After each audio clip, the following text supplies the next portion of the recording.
దేవహర అవధూత చింతన శ్రీ గురుదేవదత్త.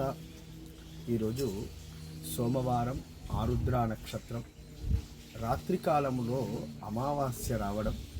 ఈరోజు ప్రదోషకాలంలో భస్మార్చనను మనం ఆశ్రమం నిర్వహణ చేస్తూ ఉన్నాం.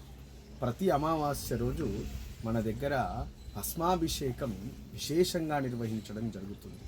ఈరోజు ఆరుద్ర సోమవారం అమావాస్య సాయంకాల సమయంలో రావడం అనేటువంటిది మహా విశేషమైనటువంటి పర్వదినం. విశేష సంఖ్యలో ఈరోజు సాయంకాలం 6:30 జరిగే భస్మార్చనలో పాల్గొని తరించవలసిందిగా ఆహ్వానిస్తూ జై గురుదత్త, జై జై గురుదత్త.